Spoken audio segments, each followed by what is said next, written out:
पता है veto power क्या होता है, इंडिया को क्यों मिलना चाहिए वेटो पावर और अभी तक क्यों नहीं मिला। चाइना बार बार रोक रहा है इंडिया को वेटो पावर मिलने से, क्यों रोक रहा है ये जानने के लिए वीडियो में एंड तक बने रहे। वीडियो अच्छा लगे तो लाइक और कमेंट जरूर कर देना। दोस्तों, वेटो पावर के बारे में जानने से पहले हम यूएनओ के बारे में जान लेते हैं। यूएनओ मतलब United Nation Organization. UNO establish हुआ था सेकेंड वर्ल्ड वॉर के बाद 1945 24 अक्टूबर में। यूएनओ का हेडक्वार्टर है अमेरिका के न्यूयॉर्क सिटी में और इसमें अभी तक 193 मेंबर्स है। दोस्तों, अभी देखते हैं यूएनओ एस्टेब्लिश क्यों हुआ था। To maintain peace and security in the world, सारे देश से मिलजुल कर रहे और एक साथ मिलकर सारे देश को अच्छा शिक्षा प्रदान करे और जो बीमारी है उसका पक्का इलाज करे और गरीबी हटाए, यही यूएनओ का मेन मोटो है। अभी देखते हैं यूएनओ का मेन पार्ट्स क्या क्या है। फर्स्ट में है जनरल असेंबली, सेकंड में है सिक्योरिटी काउंसिल, थर्ड में है economic and social council, fourth में है ट्रस्टीशिप काउंसिल, फिफ्थ में है international court of justice and six में है सेक्रेटरीट। 2021 में मोदी जी ने यूएनओ के जनरल असेंबली में भाषण दिया था और यूएनओ का जो पॉलिसीज है उसको सुधारने के लिए रिक्वेस्ट किया था। यूएनओ का सबसे पावरफुल ऑर्गन है यूएनएससी, मतलब United nation security council. UNSC को दुनिया का पुलिसमैन बोला जाता है। यूएनएससी का टोटल मेंबर्स है 15, इसमें परमानेंट मेंबर्स है 5 और टेम्पोररी मेंबर्स है 10। दोस्तों, आपको बता दूं कि भारत अभी 2 साल के लिए यूएनएससी का टेम्पोररी मेंबर है। परमानेंट मेंबर्स है America, Russia, UK, France and China. आप लोग एक बार मैप में देख लीजिए और देखने के बाद आपको अच्छे से याद रह जाएगा। ये जो परमानेंट मेंबर्स है उन लोगों के पास एक बहुत बड़ा पावर है, जिस पावर के बारे में इस वीडियो में बात करें और उसका नाम है वेटो पावर। वेटो मतलब ना। अगर दुनिया में कोई इम्पोर्टेंट डिसीजन लेना हो तो ये 5 कंट्रीज़ का सहमति होना ज़रूरी है। अगर कोई भी एक कंट्री वेटो पावर लगा दिया तो वो डिसीजन इम्प्लीमेंट नहीं होगा। अभी एग्जाम्पल से समझिए, 1959 में चाइना ने तिब्बत ऑक्युपाइड किया था। सारा देश चाइना के अगेंस्ट था और ये चाइना को रोकने के लिए यूएनओ में डिस्कशन चल रहा था, लेकिन चाइना ने इसके ऊपर वेटो पावर लगा दिया और ये मुद्दा ही यूएनओ से बाहर हो गया और अभी तक चाइना तिब्बत में ऑक्युपाइड करके बैठा है। भारत को वेटो पावर मिलने से सबसे ज़्यादा चाइना ही रोकता है। दोस्तों, अभी बात करते हैं भारत को क्यों वेटो पावर मिलना चाहिए। सबसे पहले democracy. Bharat world largest democratic country है और दुनिया का सुपर पावर अमेरिका भी एक डेमोक्रेटिक कंट्री है। नेक्स्ट आते हैं सेकुलरिज्म। इंडिया में मुस्लिम हो, हिंदू हो, सिख हो, जैन हो, सबके लिए एक ही संविधान है।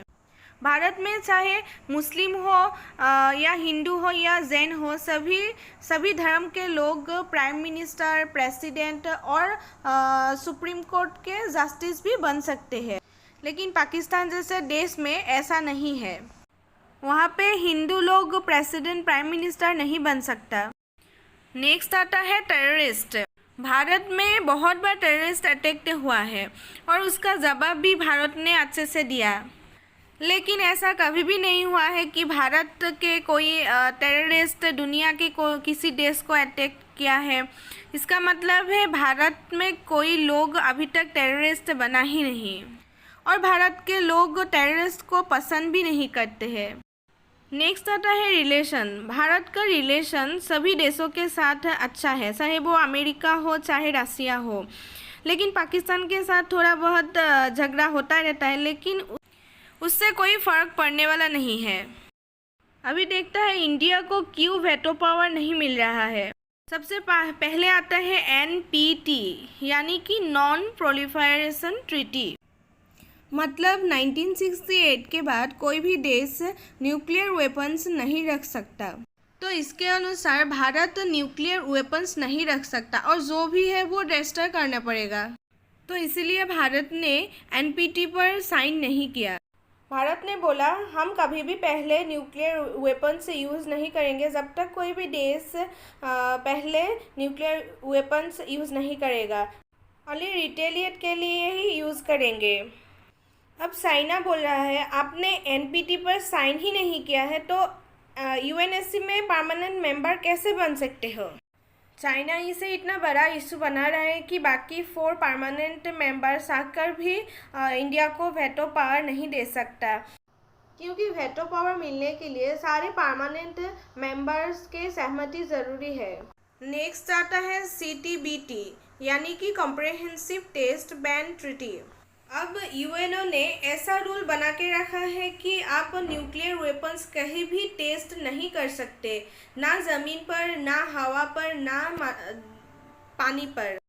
तब उस टाइम के महान व्यक्ति APJ अब्दुल कलाम ने ऐसा दिमाग लगाया कि ना पानी में, ना ज़मीन पर, ना हवा में, इंडिया ने तो अंडरग्राउंड में ही न्यूक्लियर वेपन्स के टेस्ट किया था। तो ये कानून इंडिया के ऊपर लागू ही नहीं हुआ। दोस्तों मैं आपको जानकारी के लिए बता दूं कि 1974 में स्माइलिंग बुद्धा के नाम से और 1998 में शक्ति 98 के नाम से न्यूक्लियर वेपन्स टेस्ट किया था। 1974 में जो टेस्ट किया था वो इतना सक्सेसफुल नहीं हुआ था, लेकिन 1998 में जो शक्ति 98 का टेस्ट हुआ था वो इतना सक्सेसफुल हुआ कि पाकिस्तान में भूकंप आ गया था। और एक कारण है जिसके लिए इंडिया को यूएनएससी में परमानेंट मेंबरशिप नहीं मिल रहा है और वो है बजट। हम यूएनओ में बहुत कम बजट देते हैं, लेकिन अमेरिका, चाइना करीब 30% बजट देते हैं यूएनओ को। लेकिन भारत पूरी दुनिया को पोलियो और मलेरिया के दवा फ्री में देते हैं, ये भी तो यूएनओ को देखना चाहिए। दोस्तों अभी मैं एक ऐसा ट्रीटी बताने जा रही हूँ जिसमें भारत का बहुत पावर है और ये है MTCR। MTCR मतलब मिसाइल टेक्नोलॉजी कंट्रोल रिजिम। इसके अनुसार जो भी देश इसका मेंबर है वो अबव 300 किलोमीटर के ऊपर मिसाइल का टेस्ट कर सकता है और एक्सपोर्ट इंपोर्ट भी कर सकता है।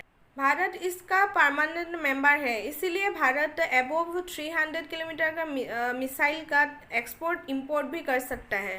लेकिन चाइना इसका मेंबर नहीं है, तो चाइना अबव 300 किलोमीटर के जो मिसाइल है वो टेस्ट नहीं कर सकता है और एक्सपोर्ट इंपोर्ट भी नहीं कर सकता। दोस्तों आप S-400 के बारे में सुना ही होगा। रशिया ने इंडिया को S-400 दे के रखा है, चाइना को S-300, क्योंकि MTCR में चाइना परमानेंट मेंबर नहीं है, तो इसलिए रशिया ने चाइना को S-300 दिया।